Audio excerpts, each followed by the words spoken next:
project of wearable electronics for athletes, participants in cyber competitions, is amusing because it fosters team spirit through synchronized. They also, together with a well-known linoleum manufacturer, offer different color and texture solutions. I really liked the idea of where objects such as vases, chairs, tables, hangers, and even lamps are assembled from. Hi friends! Today we are in Eindhoven. I'm going to give an overview of the Dutch Design Week. The event attracted about 350,000 guests, establishing itself as the largest event of this format in Northern Europe and one of the largest design events in the world. It can be compared to Paris Design Week and Milan Design Week, but with a unique twist, as everything happens in very quirky locations. It is of course very different from the above, because here everything happens in very funny places. For example, I'm currently in Strape S, an area that was formerly the production area of Philips, originating from Eindhoven. In these former production buildings, which are themselves of great interest in terms of industrial architecture, there are various events, exhibitions and expositions taking place. Let's start the overview with Klokgebouw, which translates as bell tower. Here is the famous Philips clock. It is worth noting that everything in this event is devoted not only to interior design, but to design in all its possible manifestations. I will not even name all the sections of this event. This is industrial design, social design, architecture, object design, and a lot of other things. Sit down comfortably, I am sure you will be interested. The last time I was here was about 10 years ago, and a lot has changed.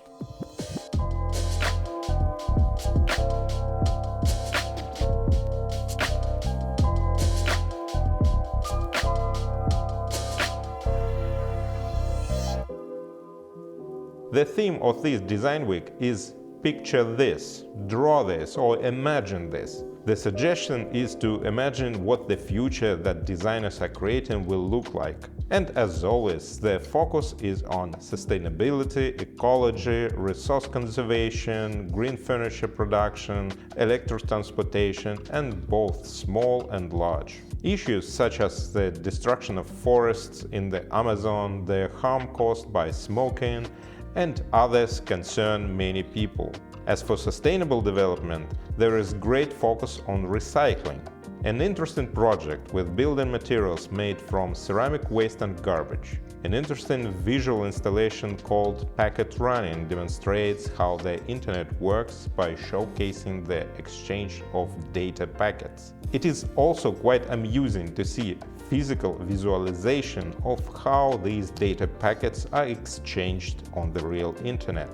It's all very interesting, but we're more about interior and furniture design here. A very inspiring booth of 6 carpet and furniture companies from Netherlands. They are one of the few that decided to keep their production in the Netherlands and declare their principles that guide their production and design. They use local materials, they use recyclable materials. The furniture is modular, the furniture is collapsible, so the carbon footprint of transportation is much smaller.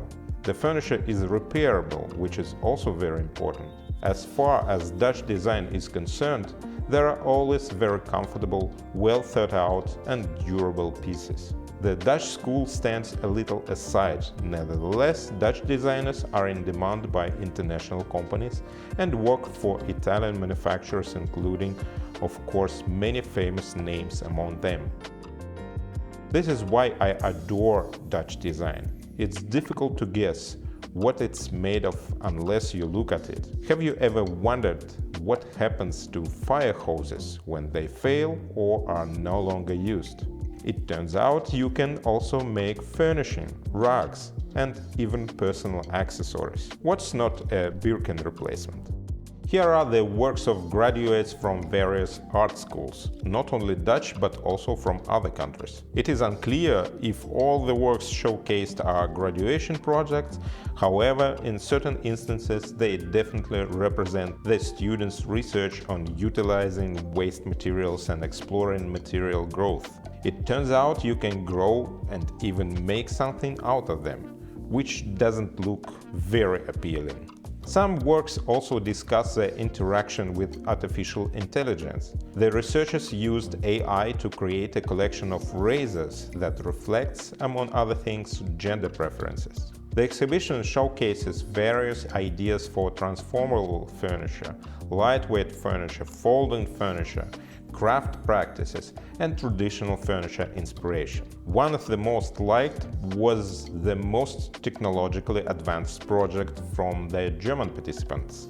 A special system produces gas from the food waste that occurs in the kitchen and later uses it to cook the same food. This is something that is, at least in theory, practical. For how many years has there been a discussion about using materials from garbage, including those that are grown without any significant mass production? Just as 3D printing technology, which was predicted to be the fifth, sixth and eighth industrial revolution, has not entered mass production yet. Here they show a project that provides 3D printing of lighting fixtures, taking into account the fixtures and wiring. Maybe this direction awaits someday. Here is really something that can't come in handy in ordinary life. I really liked the wallet for credit cards and the dispenser for filling reusable water bottles. It is really a good solution for fighting excessive plastic waste. This project of wearable electronics for athletes, participants in cyber competitions, is amusing because it fosters team spirit through synchronized breathing and virtual self-encouragement. There are all kinds of electric transportation, such as mopeds and electric bikes, and they can be different in style, such as fat bikes. My favorite is the heated patio chair. It's really cool. The outdoor theme is now getting a lot of attention in different countries, including some pretty cool countries like the Netherlands.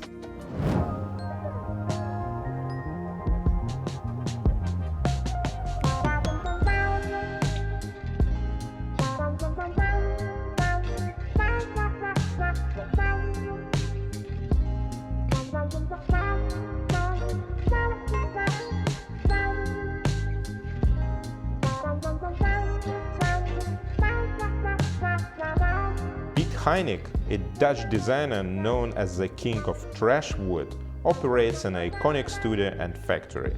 He makes furniture pieces from trash that ends up in landfills. These are recognizable pieces and probably many of you are familiar with them. He makes furniture not only from wood, but also from metal, from old tents and pipes. For a genius, there are no forbidden topics. This is just an example of what distinguishes an outstanding designer from beginners, because it all looks very cool and interesting.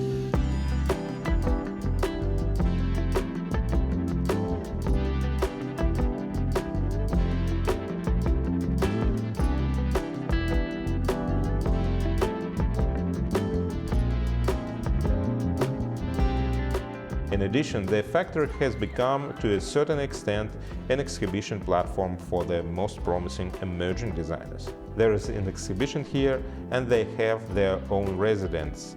Guys from Rennes who are exploring the theme of working with color and experimenting with glazing tiles. Holland has always had its own tradition of ceramic tiles, but unfortunately they have left the mass market and do not even provide for themselves.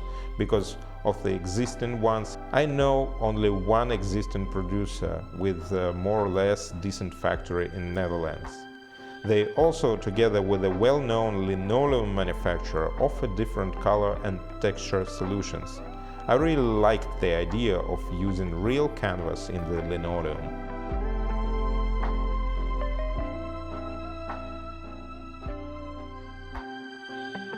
Guys engaged in small furniture and decor items made of natural stone also offer a collection of very nice small lamps with ceramic bases. This is also a very trendy story.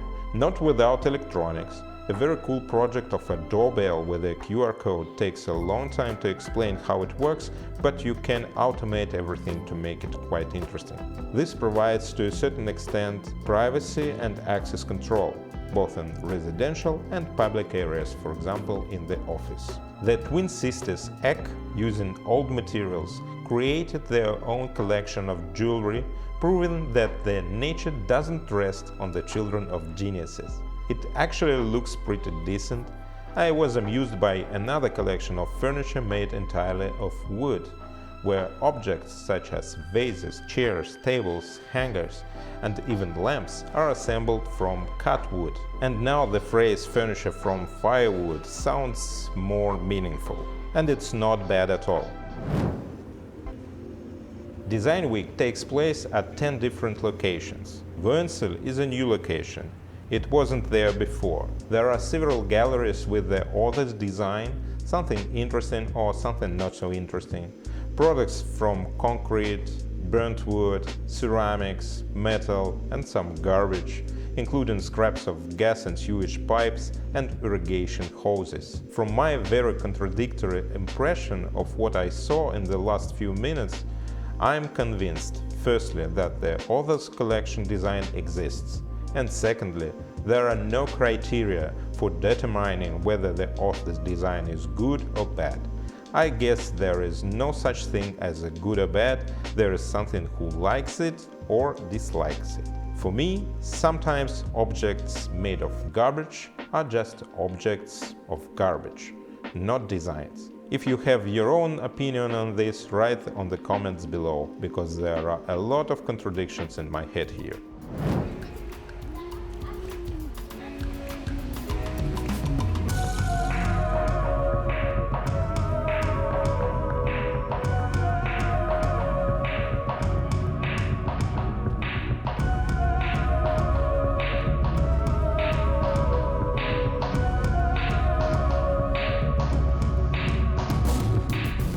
Microlab is the last location I want to visit today. Here is presented craft design, collectible design, interesting things, cool mottos with craft practices, and designer coffins. It's just incredible that there is such a thing, some pieces of furniture, something cute, something not so much. The authorship determines the material used for the speakers, which can be cardboard boxes. It all depended on the authorship. I realized that everyone will say, we will make such ourselves, but in order for it to be appreciated, you need to have a name. By the way, mycelium can be used to create fascinating speakers. That's all for today, but we will definitely continue, so stay tuned.